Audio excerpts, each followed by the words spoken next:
In today's video, I'm going to be giving you a full beginner's guide to the Tom's Simple Storage mod. Now it's actually pretty easy to use, and there's not much to it, so let's get right into it. First of all, the most basic kind of system we can create is we can get a chest, and on top of that we can put a storage terminal. Now we can go inside of the storage terminal, and this will be able to access any items inside of the chest, and you can also search for them or sort them down the side. But obviously you're probably going to want to connect a few more chests than that. So we can get this item here called the inventory connector. We can go ahead and place it here. And then we can go ahead and connect chests to it, just like this. Place the storage terminal over the middle of it. And this should connect up the inventories from all of the chests that are on this block. So now if I go ahead and put some stone bricks in there, and some polished blackstone, if I go into the terminal, you can see that they're on there. Now another cool feature of this is that you can stack chests on top of each other.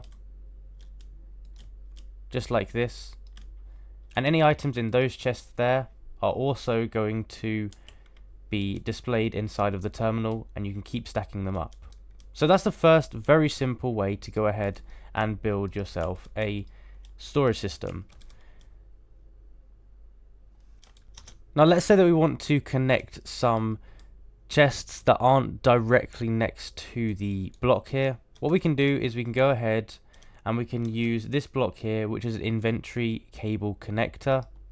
We can put it onto the side of the chest, and then we can use an inventory cable, and we just have to connect it up, and we can connect it all the way over to the inventory connector over here. And now anything from these chests are also going to show up inside of here.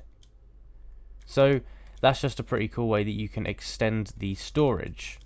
So let's talk about transporting and sorting items with this system. Over here you can see I've got the setup we just talked about: terminal, inventory connector, and chest. And then we also have our inventory cables here.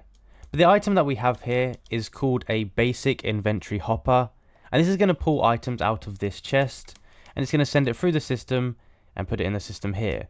Now something you can do with this, which you can't do with a regular hopper, at least not easily, is you can filter the items.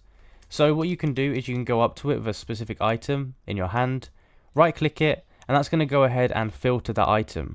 So basically now only the item that I've just filtered is able to go through the system.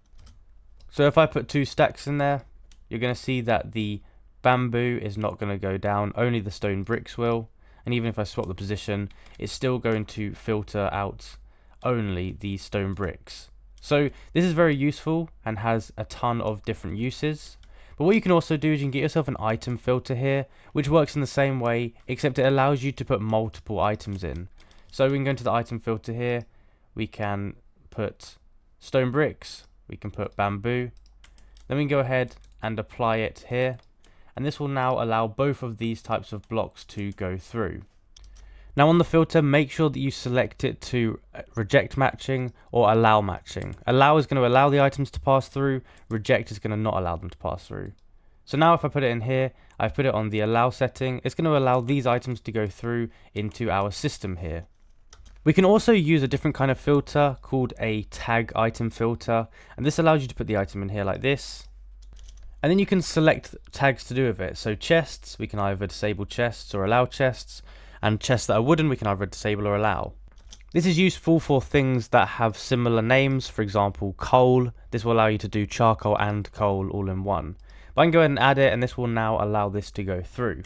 And I can also apply filters to these here, which are the connector cable. We can also get ourselves an item here called an open crate, and this is basically going to spit out items that are rejected from the system. So you can see if we filter something here, if we go ahead and filter these items, we can set it so anything that is not allowed to go into the system here will get spat out here, and you can either put some lava there to destroy it, or some other system, maybe you need it to get smelted. For example, you could shoot it into a hopper and then get it into a furnace, but it's really up to you what you do with that.